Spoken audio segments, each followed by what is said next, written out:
Let me paint you the picture of my new world. It wasn't a garage. It was a reliquary for a living ghost. They'd installed the promised mini-split, a white oblong unit high on the wall that ticked like a metronome, and blue air that was either arctic or arid, never comfortable. A thin beige area rug, the kind you buy in a roll from a home improvement store, covered a patch of the oil-stained concrete, defining my living space. My cot sat upon it. Against the far wall, where my old Buick would have nosed in, they'd placed a small particle-board wardrobe, its doors perpetually misaligned. My clothes, the sweaters and slacks Eleanor had chosen with such care, hung in the dark, absorbing the scent of gasoline and loneliness. The pedestrian door to the mudroom was my umbilical cord to their kingdom. It had a lock, on their side. I learnt its sounds, the decisive click at 9 p.m., sealing me in for the night. The rattle of the knob at 7 a.m. as Chloe, never entering, pushed it open just enough to slide a breakfast tray across the threshold. The sound of her retreating footsteps on the polished porcelain tile were like a sentence being passed, day after day. A week after I'd been moved in, I'd ventured into the main house, drawn by the sound of Leo's gurgling. I found Chloe in her cathedral of a kitchen, unloading a dishwasher full of pristine modern dishware.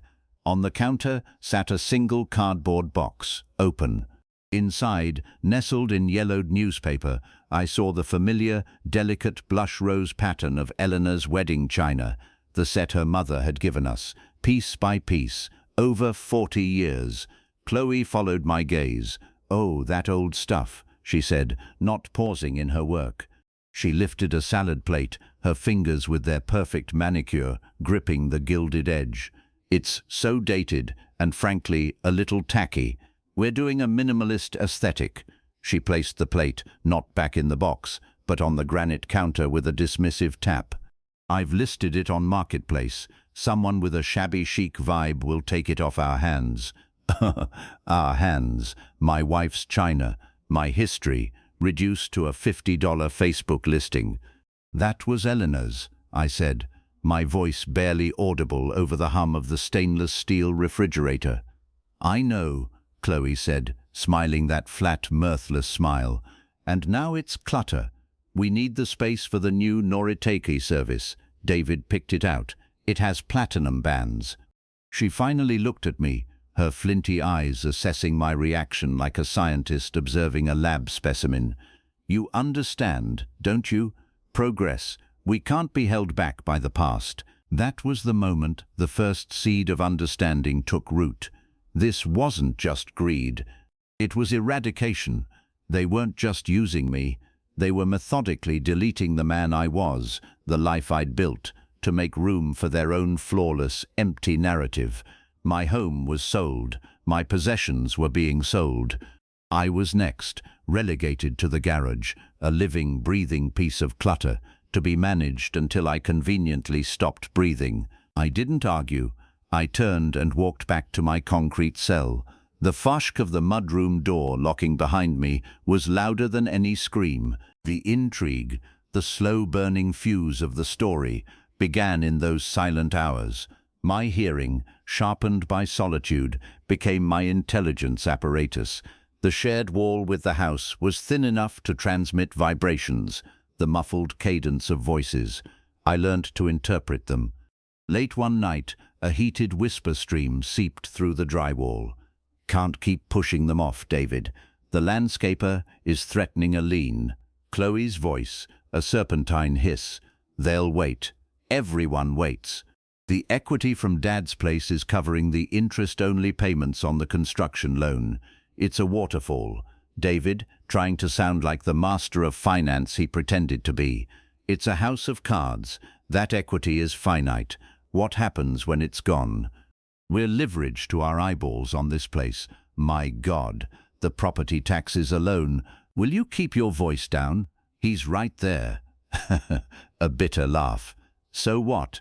He's probably asleep, or he's just sitting in the dark, like he does. He's not a person, David. He's a line item, an expense that came with a lump sum. I sat on my cot in the dark. She was right. That's exactly what I was, a line item. The silence after their argument was profound, broken only by the ticking of my mini-split. That's when the plan began.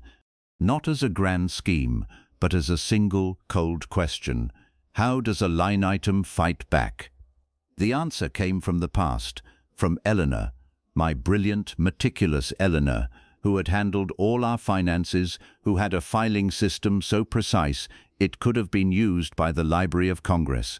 In the last year of her life, as the fog of the illness crept in, she'd grown paranoid about David. "He's got a hungry look, Frank," she'd whispered, her hand clutching mine with surprising strength. "He's got that wife, and she's got eyes like a magpie, shiny things. They'll want shiny things. Don't let them take what's yours. Promise me." I'd promised, and in the bottom of one of my plastic bins, beneath a lifetime of photographs, I found the key to her promise, a small fireproof lockbox I'd forgotten about. Inside, not jewelry, but documents. The original, certified plot survey of my Cypress Grove property, and, more importantly, the business card of Martin Greeley, the title attorney who had handled our refinance 20 years prior. Scrawled on the back in Eleanor's elegant hand was a note: "If David ever gets fancy, Frank." Marty is discreet. Discreet. That word became my mantra. The next day, during my allotted yard time, a 30-minute period where I was permitted to sit on a decorative bench in their vast, sodded backyard, I used the cheap prepaid phone I'd bought at the grocery store months ago, just to feel some connection to a world outside the walls. I called Martin Greeley. His voice was older, gravelled by time and cigars, but his mind was a scalpel. I explained the situation in bare, clinical terms. The reverse mortgage, the move, the China. I didn't sound like a victim. I sounded like a client. "Frank," he'd sighed, a sound of weary recognition. "I've seen this movie before. The kids get the scent of equity and turn into wolves. The documents they had you sign. You have a copy." "The copy they gave me," I said, watching a squirrel chase another across the perfect emerald lawn. "Get me the original from the county recorder. The legal description is everything, Frank. Everything. It defines the collateral. Sometimes, in these rushed, predatory deals, errors are made. Typos, a wrong parcel number, a mistranscribed lot line." He paused, and I could almost hear the wheels turning. "A mistake on a legal description doesn't void a contract, Frank, but it can redirect it. If the described property doesn't match the intended property, the lien attaches to what's on the page, not what's in the heart." The hook was set. The depth of the intrigue wasn't in a car chase or a shouted confrontation. It was in a 10-digit parcel number. It was in the sterile, invisible world of county land records, a world David and Chloe, for all their granite and platinum, would never think to check. The following weeks were an exercise in disciplined patience. I became the perfect, quiet ghost. I thanked Chloe for every tray of leftovers. I listened with a vacant smile to David's lectures about the housing market. I bounced Leo on my knee, counting the seconds until the timer on Chloe's phone chimed, and felt the warm, trusting weight of him, using it to fuel my glacial resolve. Meanwhile, through a series of whispered calls and a postal box rented under a pseudonym, Martin Greeley worked. He obtained the recorded mortgage. He compared the legal description, a dense block of surveyor's poetry referencing iron pins, old oak trees, and the northeast corner of Lot 12, to the description of David and Chloe's newly built palace on its sprawling lot in the upscale Ridgeline Estates. He called me one evening, his voice tight with suppressed triumph. "Frank, you're not going to believe this. It's not a typo. It's a masterpiece." "What is it?" "The legal description on the reverse mortgage. It's yours, from your old property survey. Word for word, pin for pin. But the address they typed on the first page, the property address for mailing notices, it's theirs, David's new address. Someone at the title company, probably rushing, probably under pressure from your son to get this funded fast, copied the old legal description from your refi file, but input the new address. The bank's internal systems would key off the address. But in a court of law, Frank, the land is defined by the metes and bounds, by the legal description. The lien isn't on your old house in Cypress Grove. We let the silence hang. A perfect, pregnant pause. It's on the property described. And that description, Frank, matches one parcel and one parcel only. It matches the land your son's McMansion is sitting on. He didn't have you mortgage your house to pay for his. I felt the world tilt on its axis. The glacier of my rage didn't melt. It crystallized into a single, diamond-hard point of purpose. He had me mortgage his. He had you mortgage the land under his feet. Greeley corrected, the lawyer in him precise to the end. The house is just an improvement. The land is the asset, and the bank has a secured lien on it. When the loan comes due, I finished the thought, my voice a whisper in the dark garage. They foreclose on him. They foreclose on the collateral, Greeley said, and he'll never see it coming. He thinks the collateral is 20 miles away, a house he already emptied. The notices will go to his address, of course. He'll toss them aside, thinking they're for you. He'll laugh at the bank, until the day they don't call about your house anymore. They call about his. Exactly.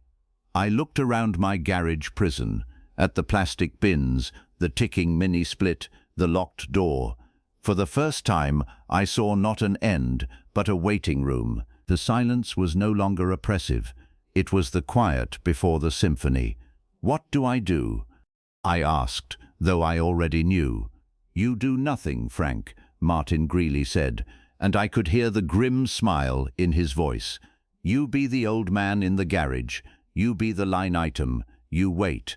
The clock is ticking on their house, not yours. And when the call comes, you let them have their moment. Let them laugh. Let them think they've won.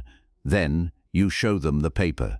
He meant the original survey, the one with Eleanor's neat notes in the margin, the one that proved incontrovertibly what land the bank truly owned. This is calm revenge, Frank, he said, his tone final. The coldest kind. You don't swing the axe. You just hand them the rope and point out the strong beam they've been building their lives under. The call ended. I sat in the deepening gloom, the only light the faint green LED of the mini-split. From the big house, I heard the chime of the doorbell, then the bright, artificial sound of David's laugh as he greeted a guest. They were having a dinner party, showcasing their domain. I didn't feel anger. I didn't feel joy. I felt the profound, terrifying clarity of a man who has seen the trap sprung from the inside and who is now watching, with infinite patience, as the builders of the trap wander blithely across its trigger. The waiting was a craft. I became a master of it. Sanant, that revenge, the truly potent kind, isn't a lightning strike. It's a season.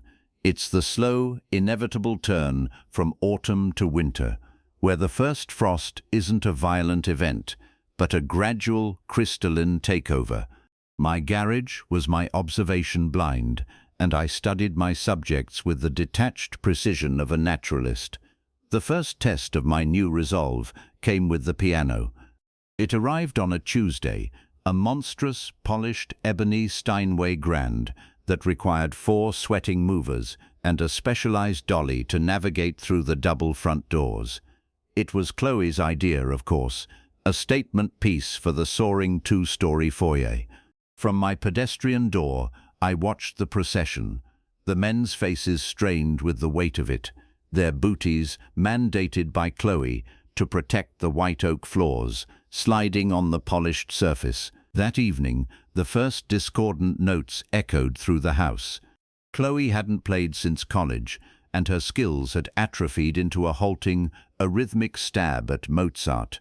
Each wrong note was a tiny, delicious fracture in their facade of effortless elegance. David would clap with forced enthusiasm.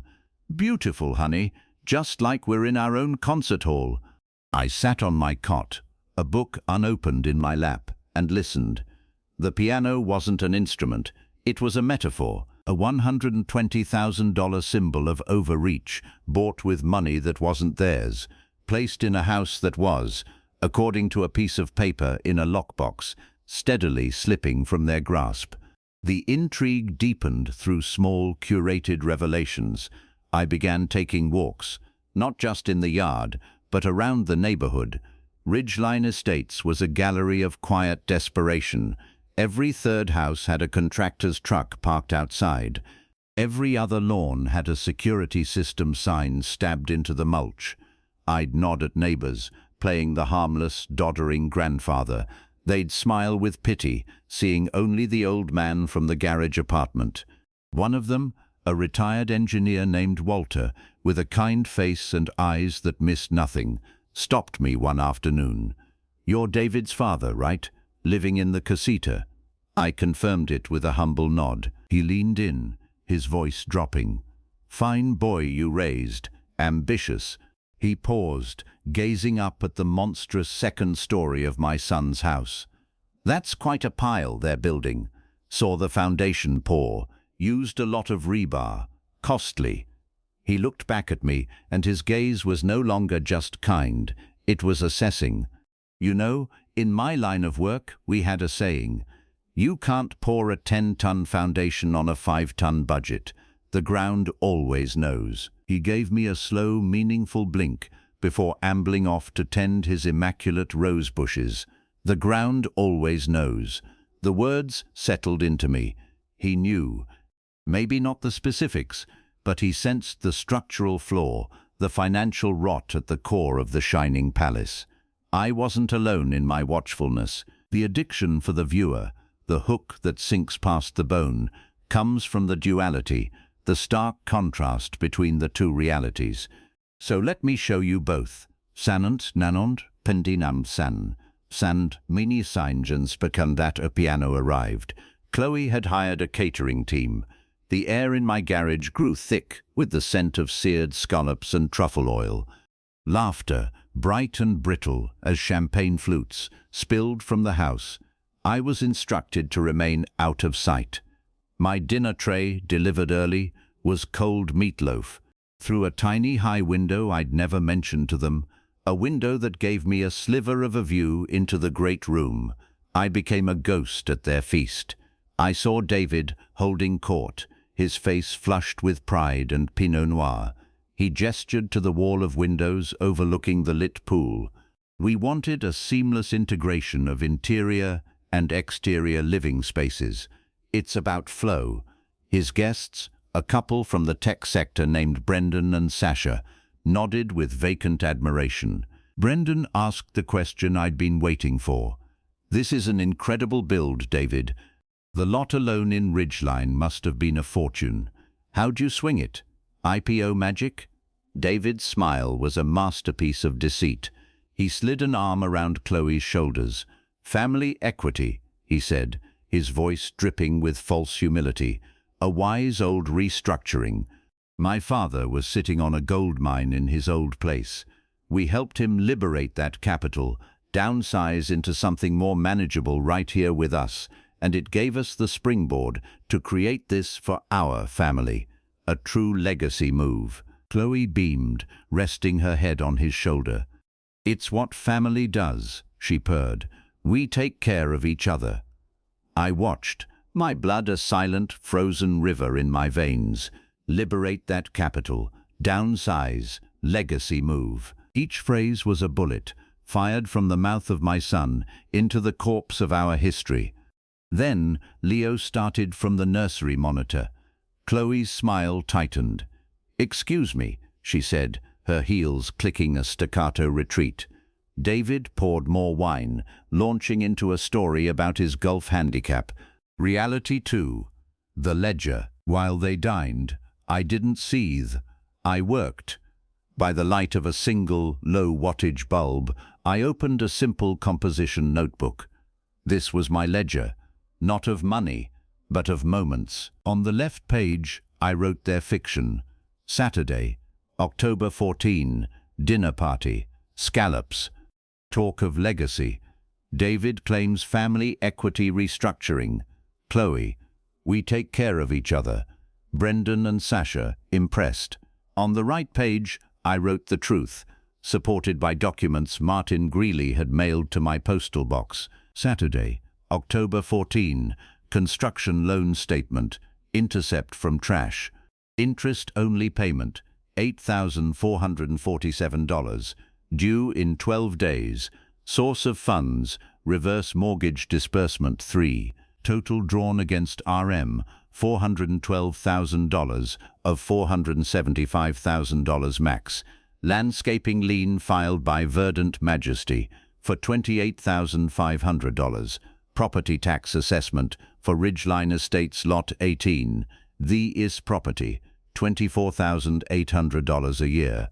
Parcel No 734 Notin Bal No 72 No 71. Legal description matches lockbox survey exactly. Beneath that, in smaller, tighter script, I wrote the core truth. They are living on borrowed money, in a house on borrowed land, and the lender is not a bank, it is me, and I am charging compound interest in silence. Later that night, after the guests left, I heard the fight. It wasn't muffled, it was a clear, vicious torrent through the wall. "You embarrassed me," Chloe shrieked, "talking about family equity like you're some goddamn Warren Buffett. Brendan's company is about to go public. He could smell the desperation on you. What was I supposed to say?" David roared back, "That we're one missed payment away from the landscapers taking our koi pond? That my father's money is almost gone? He's not your father. He's a liability. A sad, shriveled old man in our garage who is costing us a fortune in heating that stupid little room. I want him out, David. I want him in a home, a cheap one. Don't you think I know that?" David's voice broke, revealing the raw, terrified boy underneath the financier's mask. "But we can't. Not yet. The optics and the money from his house. It's almost gone. We need a new plan. A new plan. The plan was to use him and be done with it. The plan is failing." There was a sound of something shattering, likely one of the Noritake glasses with the platinum band. Then a long, strained silence. In my garage, I closed my ledger. I didn't smile. I recorded the exchange in my book, under truth. "Chloe, he's not your father. He's a liability." "David, we need a new plan." Asset depletion noted. Hostility threshold reached. This was the pivot. The moment the line item became an active threat in their minds. The calm revenge wasn't just about the bank's foreclosure. It was about guiding them to their own destruction. They were running out of my money. Their only remaining asset of real value was their home, and its title was a ticking bomb in my lockbox. The next morning, the tray came later than usual. Chloe didn't just slide it in. She stood in the doorway, the light from the mudroom framing her like a vengeful angel. Her eyes were red-rimmed, her mouth a slash of crimson lipstick. "Leo has a doctor's appointment," she said, her voice stripped of all pretense. "A specialist. For his breathing. It's very expensive. Not covered." I looked at her, saying nothing. "We're family," she said, the words tasting like ash in her mouth. "Family helps. You have that pension, Frank. The direct deposit. We're going to need to help manage that for you, to cover things." For Leo, it was a shakedown, a desperate, clumsy one. They were moving from stealing my past to demanding my present, my future. My meager pension was the last thread of independent life I had. I held her flinty gaze for a long moment, letting her see the emptiness in mine, the acquiescence she expected. Then I nodded slowly, looking down at my hands. "For Leo," I whispered, "the picture of defeated surrender. A flicker of triumph, cold and sharp, crossed her face. She turned and left, the click of the lock definitive. Alone, I reached not for my ledger, but for my lockbox. I took out the original survey, the one with the legal description that matched their land. I smoothed it on my lap, my fingers tracing the lines Eleanor had drawn. Then, from beneath my cot, I pulled out the second thing Martin Greeley had secured for me, a notarized quitclaim deed. It was a simple document. It transferred any and all interest I might have in the property described, the Ridgeline Estates lot, to a trust. A trust with a name that was an anagram of Eleanor's favorite flower.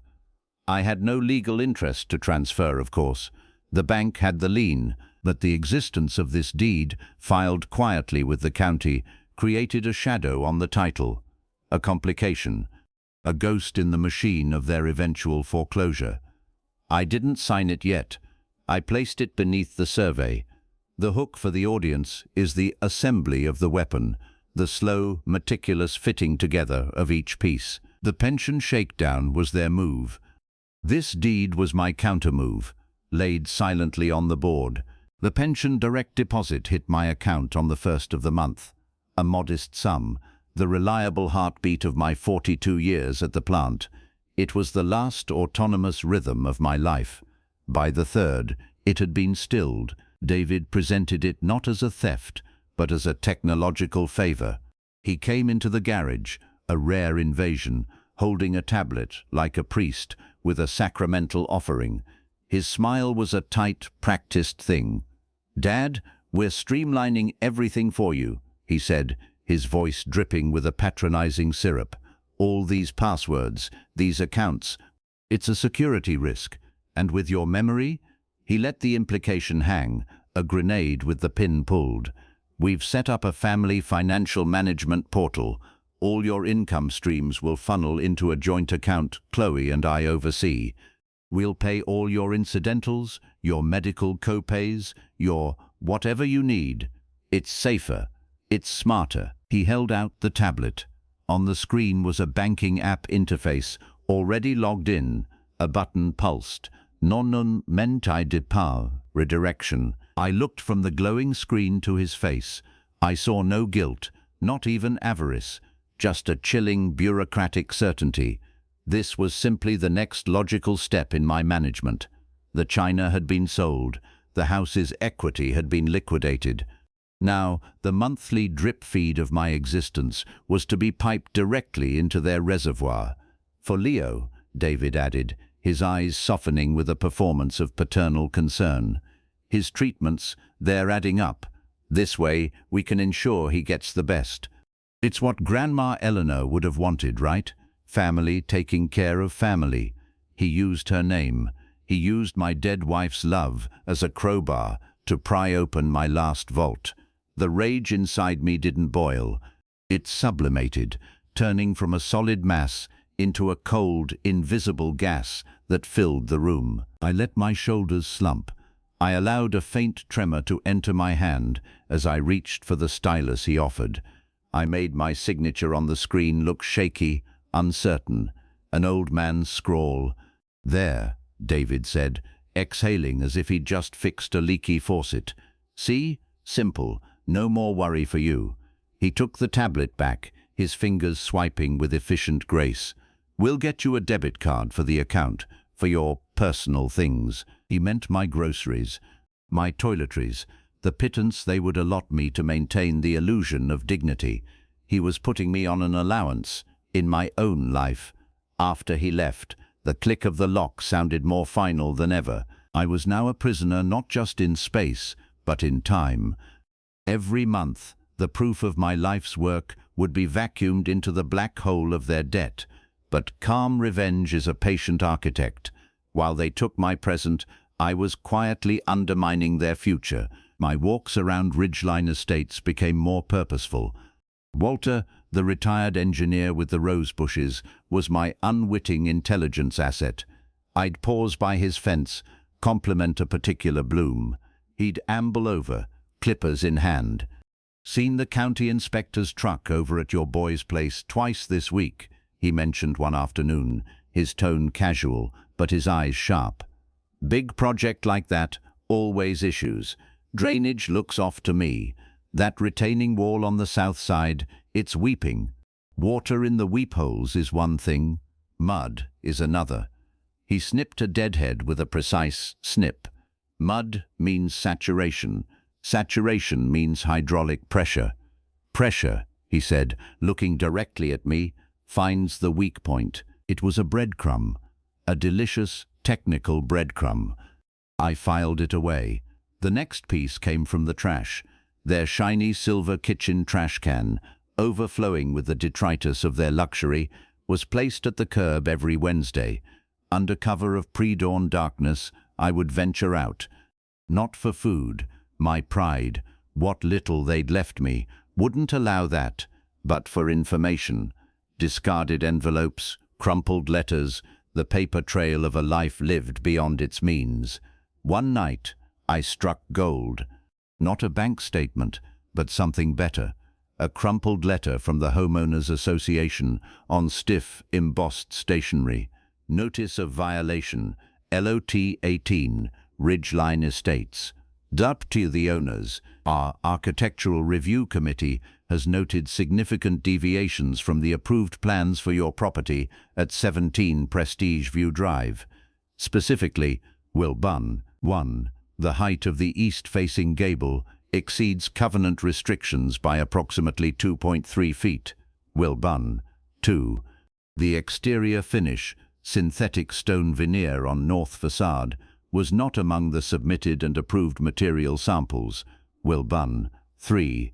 The unauthorized installation of a rooftop satellite dish, approx 36-inch diameter, is in clear violation of Article 7, Section 4. You are hereby ordered to cease all further non-compliant work and submit revised plans for retroactive approval within 30 days. Failure to comply may result in daily fines, liens placed upon the property, and legal action. At the bottom, in David's frantic scrawl, was a note to Chloe. Fucking HOA Nazis. Call Braden's lawyer Monday. This is extortion. I smoothed the paper against my leg, a slow smile touching my lips in the dark. Their house wasn't just built on a legal fault line. It was a construction Frankenstein, violating the very rules of the kingdom they were so desperate to belong to. Liens from contractors were one thing. Fines from an HOA, accumulating daily, were a death by 1,000 paper cuts. But the masterstroke, the moment of breathtaking narrative intrigue that would have viewers leaning so far forward they'd fall from their seats, came from Leo, my grandson, my sunlight, the one pure thing in this whole filthy equation. Chloe, increasingly stressed by money and the HOA, began using me for babysitting, not out of kindness, but out of cheap convenience. She'd deposit him in the garage with a bag of organic rice puffs and a dismissive wave. Mummy has a spa appointment. Don't let him put things in his mouth. Those hours were my salvation. Leo, with his tuft of downy hair and Eleanor's serious blue eyes, would crawl on my rug, babbling at the patterns of dust in the sunbeams. He was starting to pull himself up, using the plastic storage bins for support. One afternoon, he got hold of my ledger notebook, which I'd foolishly left within reach. Before I could stop him, he plopped down and began gumming the cover, drooling happily on the word truth.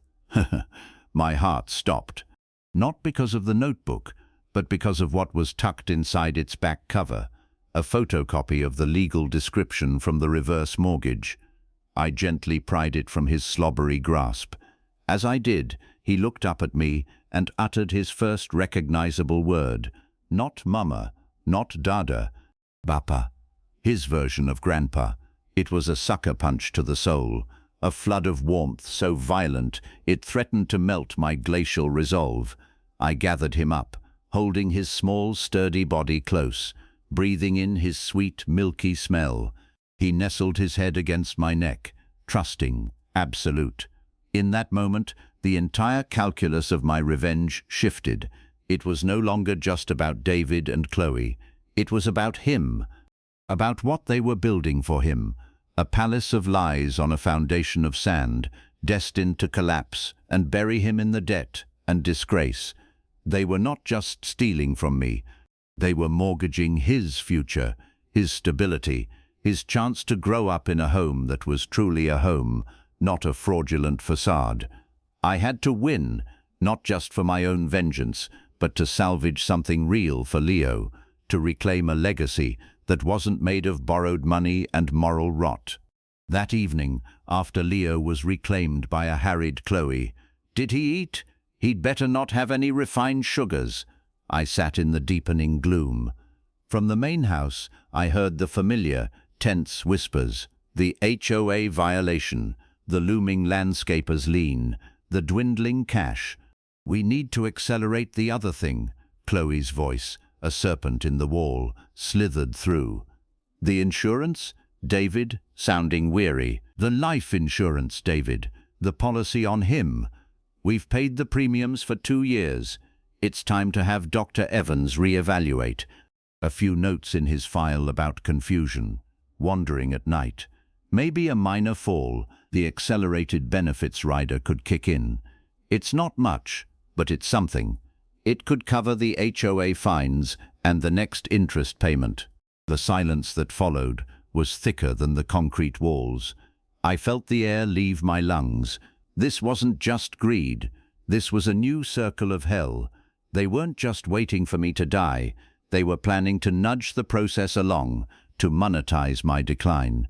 Calm revenge now had a deadline, and a new, more terrifying target, my own life. I didn't panic. I opened my ledger. In the truth column, I wrote, in steady, unwavering script, October 27, discussed accelerating life insurance payout via fabricated medical decline. Dr. Evans implicated. Then, beneath it, I wrote my new directive, the core of the next phase of the plan.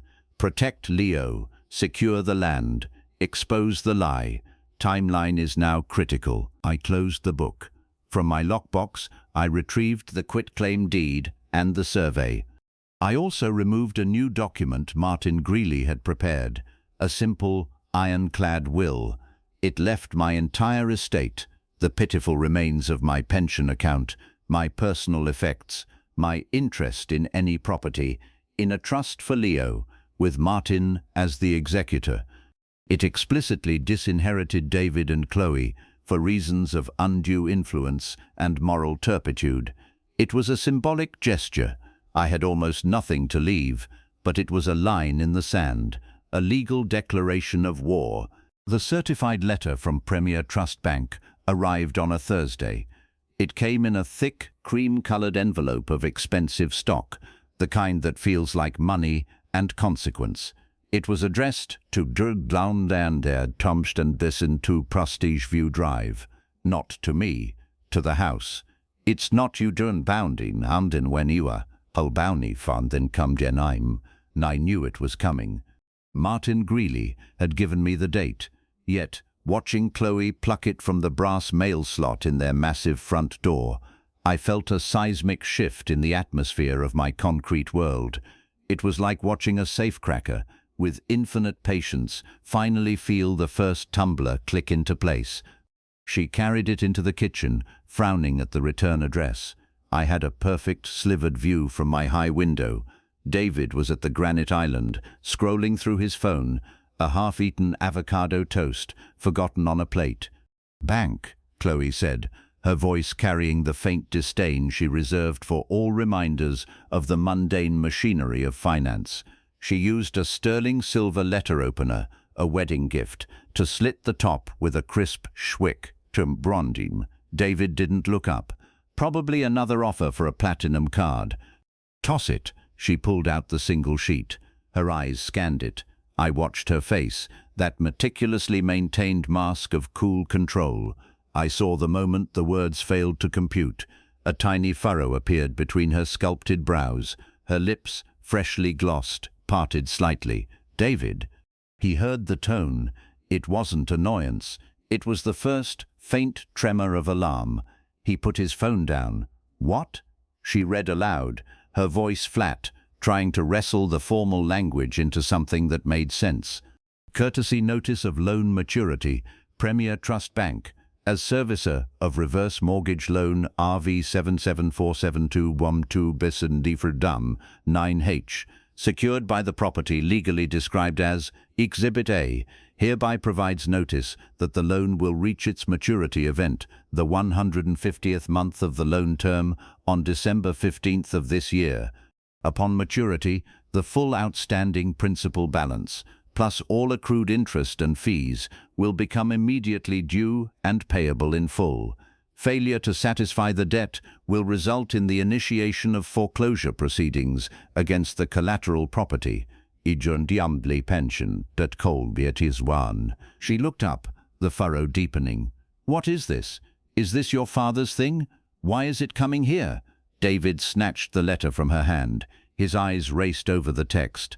It's a mistake, he muttered, but his voice lacked its usual bluster. A clerical error. They've got the mailing address wrong. His house is the collateral. They're supposed to send this to Cypress Grove.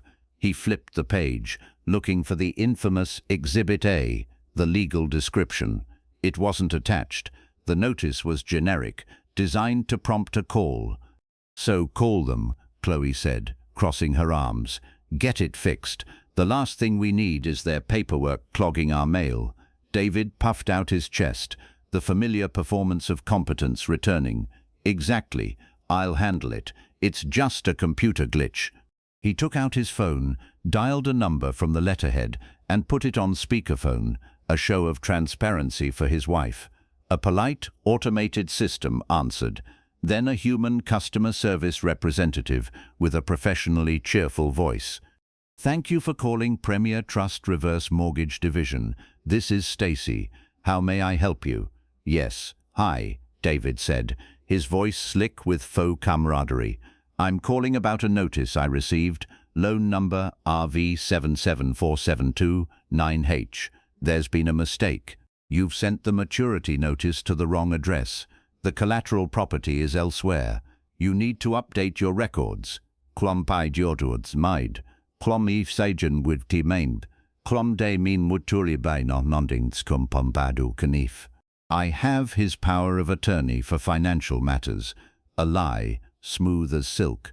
He'd never gotten around to formalizing it, assuming control was a given. More clicking.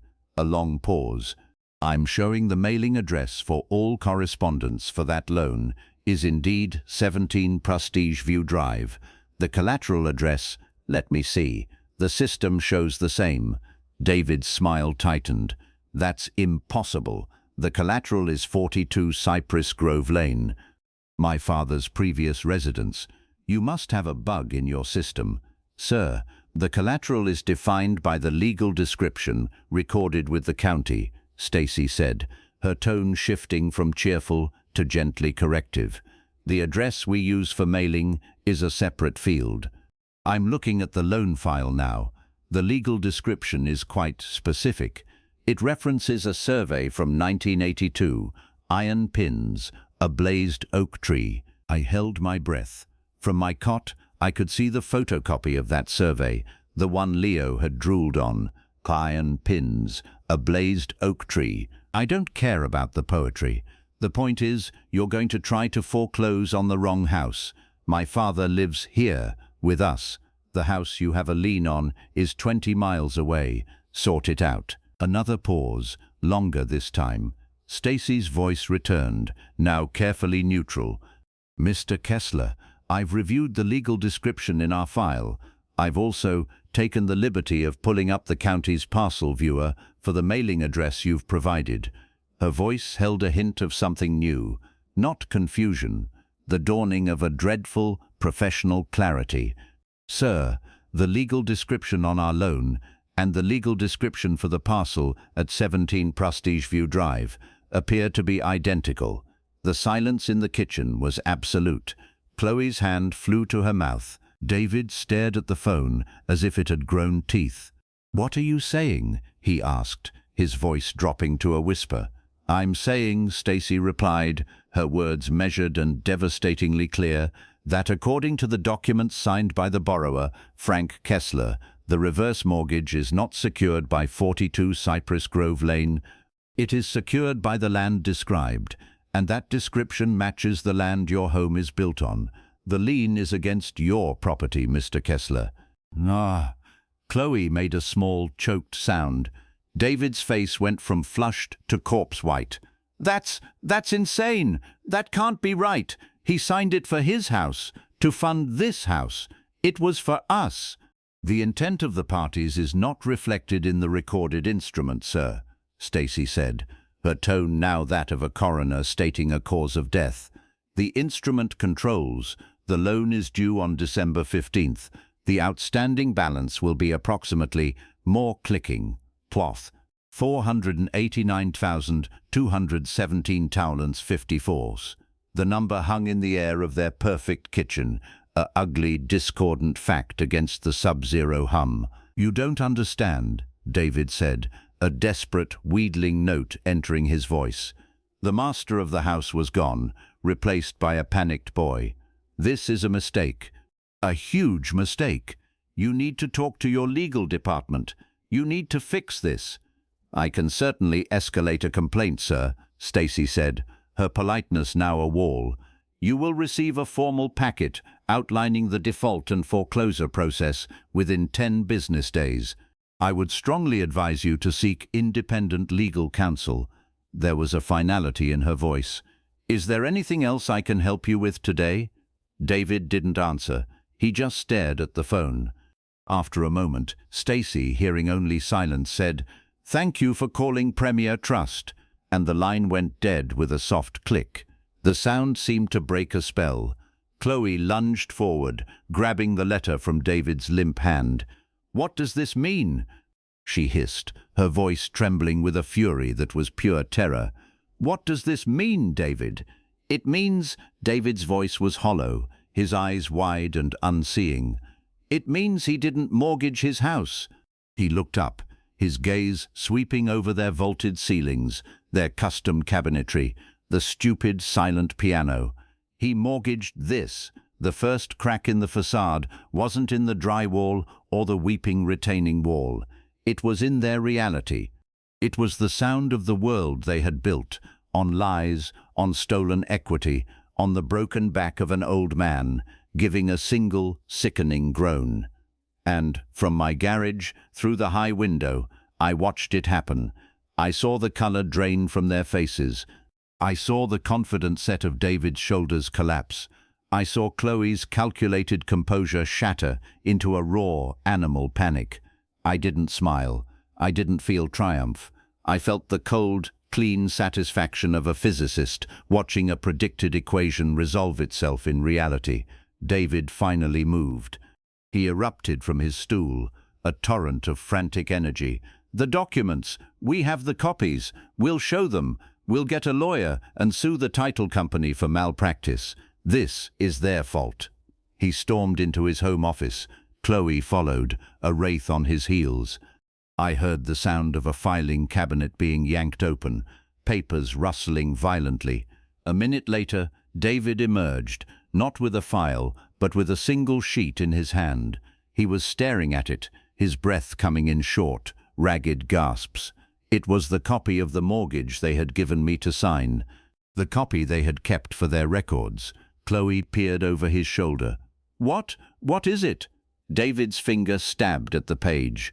"The legal description. It's here, on our copy." His voice was a whisper of dawning horror. "It's the same one she read. The pins, the oak tree." He looked up at Chloe, his eyes wide with a terrible understanding. "We never read it. We just made him sign where the tabs were. We trusted the title company. We trusted that the address was the description." They had been so focused on the destination, the money, the mansion, that they never checked the map. They had been holding the proof of their own doom in their filing cabinet all along. Chloe snatched the paper. Her eyes scanned the dense block of text. She let out a sharp, bitter laugh that bordered on a sob. "So it's true. He didn't screw up. We did. We were so busy being clever." Her voice broke. "We mortgaged our own house." The final beat of the scene is silence. a different silence. The oppressive, gloating silence of the garage is gone, replaced by a stunned, reverberating silence in the palace. They stand there, in the heart of their dream, holding the paper that proves it was never theirs to begin with. David's eyes slowly turn from the paper in Chloe's hand to the wall that separates their great room from my garage. His gaze seems to burn through the drywall, through the insulation, and find me sitting in the dark. He doesn't see me, but he senses it. He senses the presence of the line item that is no longer passive, the liability that has become the creditor. His voice, when it comes, is not a shout. It's a low, guttural thing, filled with a hatred that has nowhere to go. "Dad," he says it to the wall, to the concept of me. In my concrete cell, I finally allow myself to close my eyes. I listen to the new silence. It is the sound of the ground knowing, the sound of the 10-ton foundation settling onto the 5-ton budget. The first crack is not in their house, it is in them. And it is a crack that will only widen, a chasm that will swallow their laughter, their arrogance, and every last platinum-banded glass. The silence after the phone call didn't last. It shattered into 1,000 jagged pieces of panic. For 2 days, 17 Prestige View Drive was a war room. The veneer of domestic bliss was stripped away, revealing the raw, galvanized steel of survival instinct. Lawyers were called, not the friendly family estate planner, but a sharp-edged litigator named Braden from the city, whose hourly rate was a figure I overheard Chloe gasp at. Boxes of documents were hauled from storage, spilling across the great room floor, a paper avalanche of their own making. From my garage, I was the spider at the center of a web I had spun with silence and a single piece of paper. Every vibration traveled to me. I heard Braden's voice, a dry, unimpressed rasp. "You're telling me you never reviewed the legal description on a $500,000 lien? David, Chloe, I've seen some things, but this is foundational negligence. We trusted the professionals." David whined, the petulance of a child caught stealing cookies. "The professionals," Braden cut in, "are insured for errors and omissions. You can sue the title company until the cows come home. It might get you a settlement in 2 to 3 years. It does not, I repeat, it does not stop the foreclosure clock Premier Trust has already started. They have a perfected lien on this dirt, your dirt. So what do we do?" Chloe's voice was stripped raw. "You have 3 options. 1. You come up with $490,000 plus accruing interest and my fees by December 15th. 2. You negotiate a deed in lieu with the bank. Just hand them the keys and walk away, destroying your credit for a decade. 3. You file for Chapter 11 bankruptcy, drag this out for years, and likely lose the house anyway while living in a financial hellscape." A stunned silence. Then David, a desperate hope in his voice. "What about the borrower, my father? If he passed away, the insurance would pay off the loan." My blood ran cold, then still. They were circling back to their original vile plan. Braden's sigh was audible, even through the wall. "The death benefit pays to the estate, David, not to the property. It satisfies the debt, yes. But then the estate owns the property free and clear. Who is the beneficiary of his estate?" Another silence. I could picture them looking at each other. They'd never gotten around to updating my will. They'd been too busy spending my money. In the eyes of the law, my sole heir was still David. "I am," David said, the hope returning, fervent now. "Then if he dies before foreclosure, you inherit a house with no mortgage. Problem solved." Braden's tone was chillingly clinical. "Of course, that depends on him dying in the next—" I heard the rustle of paper. 68 days, and on the insurance company paying out without a fight, given his age and health. It's a narrow window, a very, very narrow window. The implication hung in the air, toxic and thick. The window was so narrow it would need a push. I heard Chloe speak next, her voice low, measured, a general deploying a new tactic. Dr. Evans is coming for a consult tomorrow about Leo's breathing. We'll have him do a routine check on Frank while he's here, for our peace of mind. They weren't waiting for a wandering episode. They were going to manufacture one. That night, the true masterpiece of narrative intrigue unfolded. It was my move. The spider had to tweak the web. I waited until the house was dark, save for the glow of David's office computer. I took my prepaid phone. I didn't call Martin Greeley. Instead, I dialed a number I had committed to memory from a different discarded envelope, the direct line for a Mr. Aronson, the head of the HOA's Architectural Compliance Committee. A weary, older man's voice answered. Aronson. Mr. Aronson, I said, pitching my voice with a slight, nervous tremor, the sound of a concerned neighbor. I'm calling about the violation notice for 17 Prestige View, the Kessler place. A grunt. What about it? They've requested an extension. Again. I live nearby, I whispered, layering my voice with conspiratorial worry. I was walking my dog late, saw something. With the retaining wall on the south side, the one that's weeping. It's not just weeping, sir. There's a crack, a big one, vertical, from the base up about 3 feet, and the ground beneath it, it's squishy. My sinkhole, back in '98, started just like that. I was weaving Walter's engineering insight with pure, terrifying fiction, but the best lies are anchored in truth. Aronson's weariness vanished. A crack? How wide? Wide enough to fit my finger in, I said, injecting a note of panic. And, sir, I hate to say it, but I smelled gas earlier today, near their foundation. A faint, rotten egg smell. With the ground shifting like that, a gas line, I let the horrifying implication hang. A structural failure was an HOA issue. A potential gas leak due to structural failure was a municipal fire marshal, public safety, shut it down now issue. Jesus, Aronson breathed.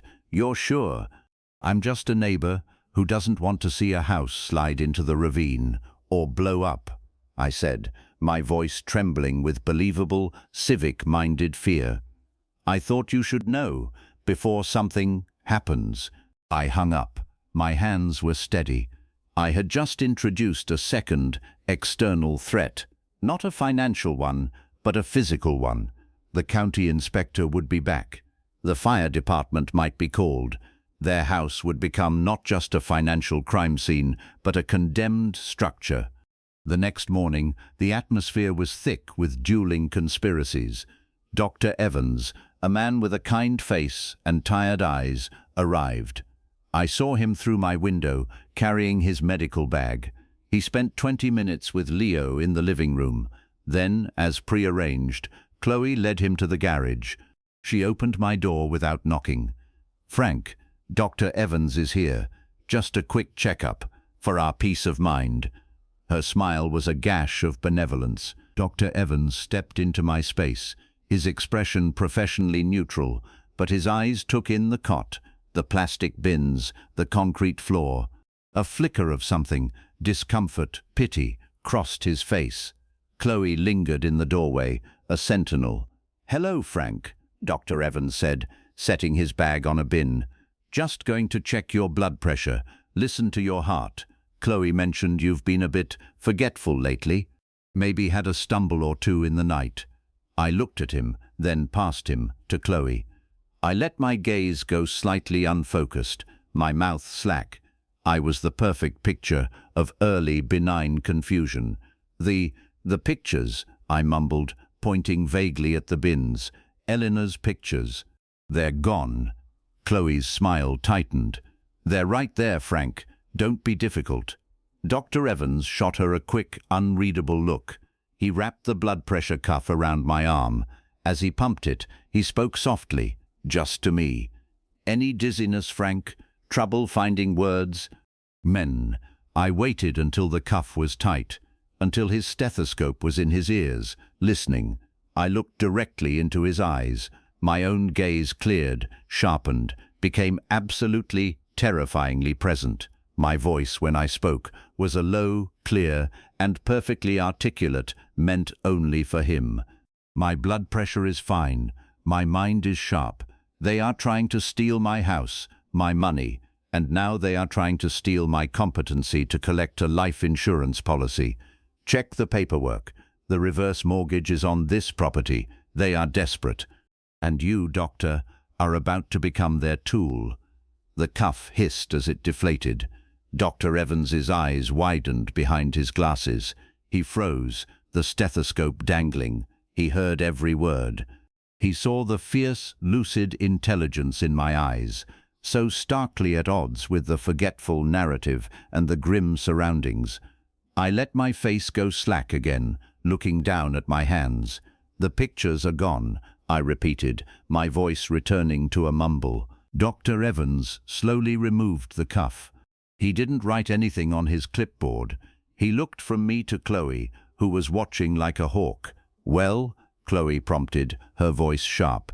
Dr. Evans closed his bag with a definitive click. "Vitals are stable for his age," he said, his voice carefully neutral. "No overt signs of cognitive decline I can assess in a brief visit. These things, they can be subtle, or they can be situational. Stress from a change in environment, for instance." He gave Chloe a long, meaningful look. "I'd need a full neuropsych eval at a clinic to make any kind of determination, and, frankly, given the living situation, I'd be hesitant to pathologize normal distress." He was rejecting the premise, politely, professionally, but firmly. He was refusing to be their weapon. Chloe's face fell, then hardened into a mask of icy frustration. "I see. Thank you, doctor." As he left, Dr. Evans paused in the doorway. He didn't look at Chloe. He looked back at me, sitting on my cot. He gave a small, almost imperceptible nod, a nod of recognition, a nod that said, "I see you." David, already frayed from the doctor's non-compliance, erupted from the house. "What now?" The inspector, a no-nonsense woman with a clipboard, pointed to the south retaining wall. "We've had a report of a significant structural crack and a possible gas leak associated with ground shift. We need to inspect immediately." As David spluttered, the gas company technician, using a sensitive meter, began walking the foundation line. Near the southwest corner, his meter chirped, then let out a steady, urgent beep. He froze. "Sir," he called to the inspector, his voice tense, "I've got a reading." It wasn't a leak I'd caused. It was a fitting, perhaps loosened by the very ground shift Walter had predicted. But my lie had conjured the truth. Their house was now officially unsafe. The inspector walked over, looked at the meter, then at the visibly damp, cracked retaining wall. She turned to David, her face grave. "Mr. Kessler, I'm red-tagging this property. You cannot occupy the structure until a licensed engineer certifies the foundation is stable and the gas line is repaired and inspected. This is a mandatory evacuation for safety. You have 2 hours to retrieve essential items." David stood on his perfect driveway, in the shadow of his palace, as 2 officials effectively rendered him homeless. Chloe appeared in the doorway, Leo on her hip, her face a portrait of utter devastation. From my garage window, I watched. I was not red-tagged. My structure was separate. Their curse was my quarantine. As they scrambled, throwing clothes and laptops into suitcases, arguing about where to go, a hotel they could no longer afford, I finally moved from my cot. I opened the pedestrian door. I stood in the threshold of my concrete cell, looking out at their chaos. David, heaving a suitcase into Chloe's SUV, saw me. Our eyes met across the manicured lawn. In his gaze, I saw the collapse of a world, the financial ruin, the legal morass, the condemned house, the failed plot against me. It all coalesced into a single, crushing realization. He wasn't looking at a liability anymore. He was looking at the architect of his ruin, and he had no idea how I'd done it. I didn't say a word. I simply held his gaze for a long, long moment. Then I slowly, deliberately stepped back into my garage, and I closed the door. The click of the latch was the sweetest sound I had ever heard.